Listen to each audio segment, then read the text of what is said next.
Ce petit, Este Pequeño, est la révélation de cette Coupe du Monde des clubs côté Real Madrid. Et même tout court.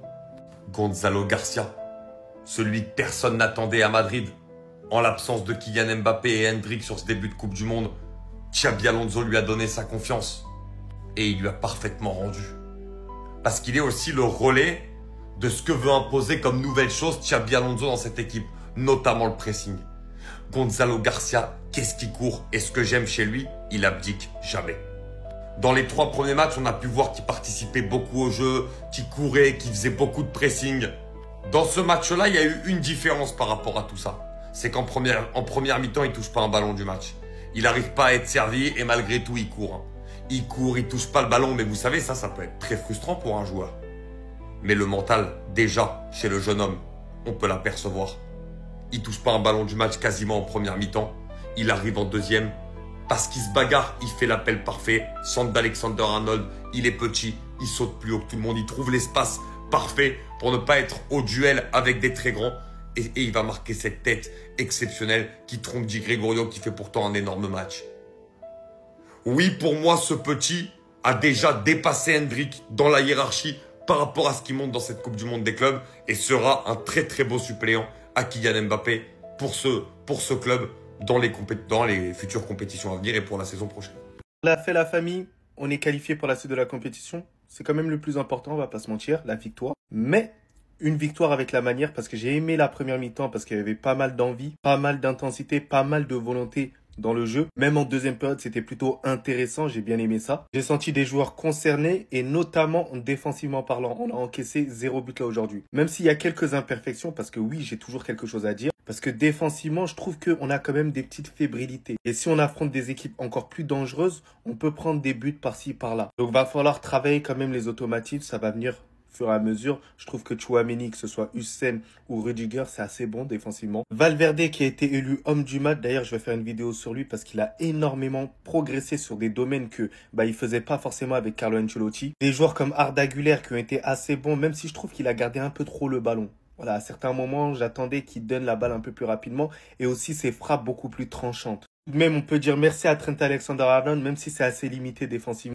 Le centre qui fait en direction de Gonzalo Garcia, c'est ça qui nous fait du bien, cette présence dans la surface de réparation en tant que vrai numéro 9. À ses 21 ans, il s'impose comme un titulaire potentiel du côté du Real Madrid, d'où le fait que ça le compare énormément à Raoul et ça fait plaisir quand même. Mais sinon, en vrai, ça à toi? Moi, en tout cas, bien, alhamdoulilah. Jusqu'à où il va continuer à m'impressionner, les gars. C'est incroyable. Élu homme du match là, aujourd'hui, Valverde, je suis désolé, depuis un certain temps, avec Xabi Alonso, il a développé quelque chose de nouveau. Il est beaucoup plus présent en termes de jeu, beaucoup plus présent en termes de créativité. Et c'est ça qui m'impressionne énormément. D'habitude, ça fait pas partie de son registre. Mais j'ai l'impression qu'il a été énormément bridé par le système aussi de Carlo Ancelotti sur cet aspect-là. Et là, on voit toute son importance dans l'accélération du jeu. Par moment, il joue en une touche de balle, 2 touches de balle. On le reconnaît en tant que leader hors des terrains ou même sur le terrain avec la voix. Mais au final, là, c'est même un leader avec le ballon. Et on se rend compte que même techniquement, il reste quand même présent. Il est au-dessus de la moyenne. Et il répond à pas mal de haters. Et ça fait plaisir. Aujourd'hui, son match, il est extraordinaire. Imaginez-vous. Créativité, il est bon. Techniquement, il est bon. Physiquement, il est bon. Il court vite. Il a toutes les qualités d'un footballeur moderne. Valverde sera tout simplement inarrêtable. Et vous allez le voir. J'avais pas mal de doutes. Est-ce qu'il allait rentrer sur le système de Xabi Alonso? Là, je suis rassuré. Je suis entièrement rassuré. Il est incroyable, il est lunaire, il est grotesque. Oui, j'en ai rien à battre. C'est le futur Raoul, j'en ai rien à faire. Et j'y crois, les gars. Gonzalo, une nouvelle fois, a inscrit son but là aujourd'hui. Un gars de la Castilla à l'âge de 21 ans. Il arrive à s'imposer au sein du Real Madrid. Il a toutes les compétences pour jouer en tant que numéro 9. Vous savez, on m'a souvent dit que dans le football, les premiers défenseurs, ce sont les attaquants.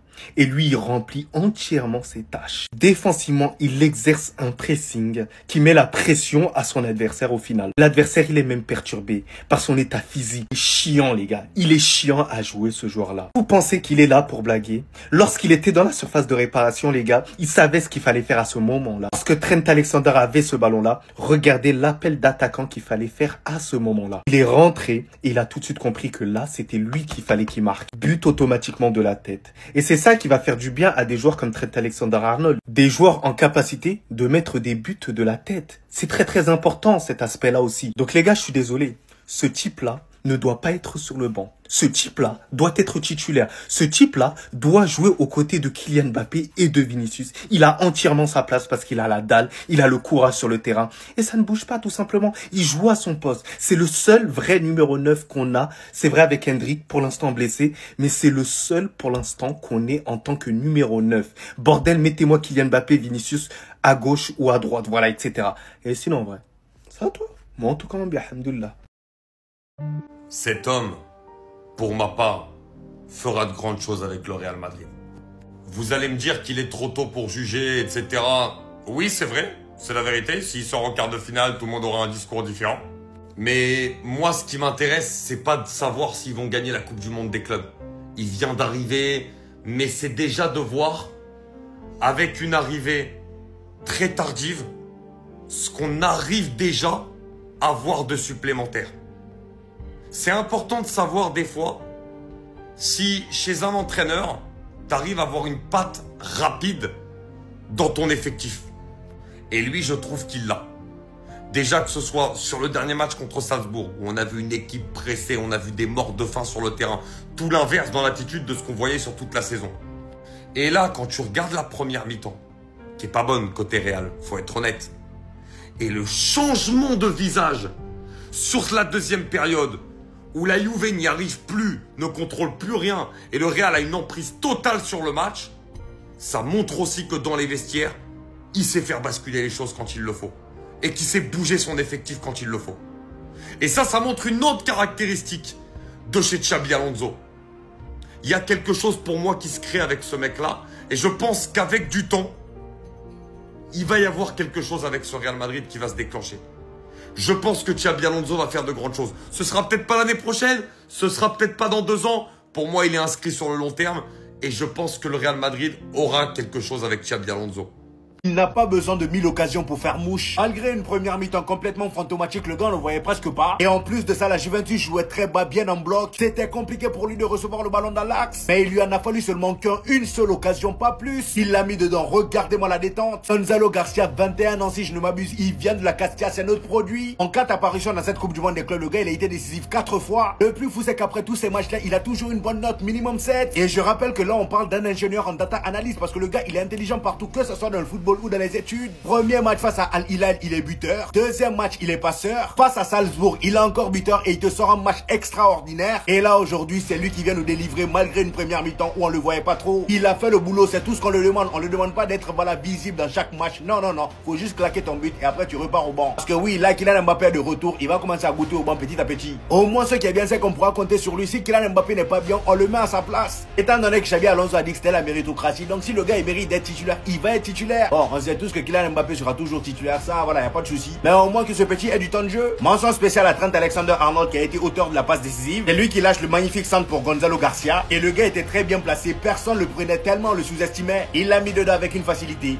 Mais pourquoi tu l'as giflé? Je suis tellement heureux de pouvoir enfin profiter de ce joueur-là, les amis, vous n'imaginez même pas. Depuis l'arrivée de Xabi Alonso, regardez comment le gars il est épanoui. On le voit beaucoup plus souriant, il a beaucoup plus de rage. Regardez-moi les photos s'il vous plaît. Bon, sur cette photo, on l'a giflé, ça compte pas. Et franchement, son match d'aujourd'hui, il faut qu'on en parle. Le gars, il est trop à l'aise au milieu. Et dire que Carlo Ancelotti pendant toute la saison dernière s'entêtait à le faire jouer en tant qu'ailier. Arda Güler, pour moi, au vu de tout ce qu'il a montré à son poste depuis le début de la saison, il mérite d'être titulaire indiscutable. Qui d'autre que lui pour bien distribuer les ballons dans ce milieu? Regardez vous-même les détails de son match d'aujourd'hui. 64 balles touchées, 51 passes réussies sur 57 tentées, 5 longues passes réussies et en tout il a créé 3 occasions. Sans parler des petits sombreros qu'il faisait au milieu, le gars il est trop à l'aise. Et dans ce système de 3-5-2 là, il manque plus qu'on le maîtrise à la perfection pour que le gars commence à se régaler encore plus. Déjà ce qui est sûr c'est que sa connexion avec Gonzalo Garcia est établie, voilà c'est la 5G direct. Il ne manque plus que la connexion avec Kylian Mbappé, pour l'instant on a en 3G. Et ici nous avons sa hitmap, regardez un peu, le gars il est partout. Voilà, au milieu, il est principalement au milieu, mais regardez sur les côtés, il est partout. Xabi Alonso l'a fait confiance bien avant d'arriver au Real Madrid. Il savait déjà quel crack c'était. Et dans ce match, mention spéciale à Valverde qui a beaucoup tenté aujourd'hui. Il a fait beaucoup de tirs. À un moment, il a même failli transformer cette retournette. Vous partez en voyage, vous avez des choses très importantes à garder chez vous. Confiez-lui! Vous avez une meuf, vous avez peur de la laisser seule pendant 2-3 semaines. Confiez-lui! Vous avez des enfants, vous partez pour un voyage d'affaires. Confiez-lui! Parce que lui, tu peux tout lui donner. Tu sais qu'il va se bagarrer à fond pour te le conserver. El Falcon. El Grande Falcon. Je le dis, je le répète et j'en ai fait des vidéos sur lui. L'homme le plus fiable du Real Madrid. Le premier nom qu'on coche lorsqu'on fait une compo d'équipe, lorsqu'on est entraîneur. Celui qui est prêt à laisser un rein, des doigts de pied, ses doigts de main, ses sourcils, ses poumons, son cœur sur un terrain de football. On est en fin de saison, il a joué plus de 50 matchs et il te pond une masterclass comme ça contre la Juventus. Alors qu'il fait 40 degrés. Moi, je vous jure les gars, là, cette saison, il n'a pas eu de chance dans un Real Madrid où on n'a pas vraiment eu de gros collectifs, donc ça a été plus compliqué de s'exprimer. Mais lui, déjà le début de saison qu'il faisait, il était énorme. Mais je vous jure qu'on ne se rend pas compte à quel point ce mec est incroyable, à quel point il est fort. Toutes les occasions, même quand tu n'arrives pas à t'en créer, il va te lâcher 2-3 frappes de loin. La retournée qu'il fait, l'arrêt énorme de Di Gregorio, il est partout. El Falcon est extraordinaire. Gonzalo Garcia, il sait que c'est Trent Alexander-Arnold. Je pense qu'on sait tous dire la même chose. Qu'est-ce qu'il ne sait pas faire? Le fait étant aujourd'hui que via cette tête, Gonzalo Garcia affiche littéralement 3 buts, une passe D en 4 matchs de Coupe du Monde des clubs. Étant à un but de devenir co-meilleur buteur de la compétition, qui serait même peut-être devenu si Kylian Mbappé n'entrait pas en match. Hormis le fait qu'aujourd'hui, un joueur tout droit sorti de l'équipe secondaire, merveilleusement bien utilisé par Xabi Alonso, est littéralement en train de porter ce Real Madrid, je pense qu'il est aussi par-dessus très important de se rendre compte de la précision. Et Arda Güler le sait très très bien. Tout le monde ici sait que la tête de Gonzalo Garcia était certes difficile à mettre, mais encore plus difficile à mettre pour Trent Alexander-Arnold qui devait placer ça sur sa tête. Et avec quelle précision il l'a fait. Passant son premier coéquipier qui n'était absolument pas destiné pour lui. Et au final, sans prendre beaucoup d'auteur, vous pouvez voir à quel point le ballon arrive facilement sur la tête de Gonzalo Garcia.